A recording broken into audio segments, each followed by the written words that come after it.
Bapak Otto sebagai seorang wakil menteri, saya ingin menyatakan di mana perlindungan kepada saya sebagai seorang advokat. Ya, Anda kan tidak pernah tahu kehidupan kami bagaimana. Ya, hari ini Anda ada melenggang di suatu pemerintahan Bapak Prabowo Subianto, dan kami memikirkan hidup kami sendiri. Aneh, ya? Skripsi diteliti.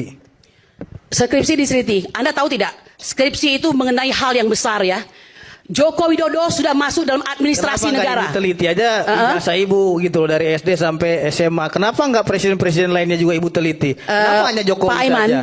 Anda besok tolong dipikirkan ya, aneh juga untuk yang diteliti memasukkan seorang narasumber, tolong dipilih. Kalau orang ini tidak berbobot, nggak usah dimasukkan, ya. Saya itu saja. berbobot jauh dari Anda. Tidak berbobot. Ya, nama saya lebih besar daripada saudara. Saya tidak perlu gitu itu. Jadi, saya memang pembela ulama dan lebih aktivis. banyak saya Tidak perlu. Besar daripada Tidak. saudara. Ukuran bukan uang ya. Mohon maaf. Saya nggak berbobot. Tidak berbobot, cukup bagi saya.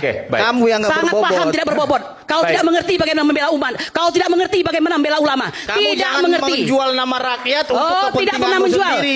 Bang Aiman, mohon maaf, saya mau menambahkan lagi. Biarkan saja dia bicara ya. Yang mana? Saya mau menambahkan lagi. Kalau dua-duanya nggak kedengeran. Ya.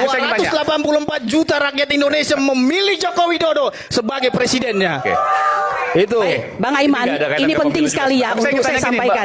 Mbak Bu Kurnia, ya, bahwa Anda sekarang diberhentikan kan kasusnya yang pelaporan terkait dengan ijazah diberhentikan, palsu. Dianggap tidak ada indikasi pidananya. Permintaan dari TPUA adalah untuk melakukan suatu gelar perkara ulang yang khusus, ya. Gelar perkara terbuka ini. Ya, terbuka seperti yang disampaikan oleh Bapak Dr. Roy Suryo tadi. Anda nggak percaya apa yang sudah dilakukan oleh Lab 4 Polri? Sekarang ini bukan soal percaya atau tidak percaya ya. Kalau kondisi dan cara mereka tidak transparan, tidak melibatkan masyarakat, ya, itu tidak akan dipercaya. Tidak akan dipercaya. Oleh karena itu lakukanlah tugas Anda tidak sebaiknya. Melibatkan masyarakat. Iya. Maksudnya dalam gelar perkara. Masyarakat itu tentu kami orang yang melaporkan, itu termasuk ya.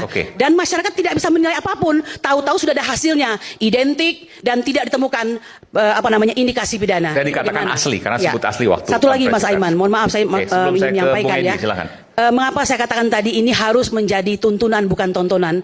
Kami banyak menerima fitnah di mana-mana ya. Jadi kami dilaporkan sebagai pencemaran nama baik dan fitnah, tapi di luar sana orang-orang yang berdiri di sisi Pak Jokowi ini luar biasa podcastnya, menyatakan bahwa ada bohir-bohir ya, ada orang-orang yang membiayai kami, kemudian kami disebut sebagai kurcaci dan segala macam itu ya. Saya ingin mengatakan ya, demi Allah ya, saya pengacara umat tidak pernah menerima satu peser pun. Dan ketika kami berangkat ke Yogyakarta dan Solo, sungguh-sungguh uang kami sendiri ya, membayar ongkos dan bukan berbus-bus, hanya satu bus. Anda bayangkan isinya siapa? Nenek-nenek, ibu-ibu, bapak-bapak yang sudah tua. Mengapa? Karena cinta kepada negeri ini ya. Jadi saya mohon maaf, memang saya tunggu pembicaraan ini. Saya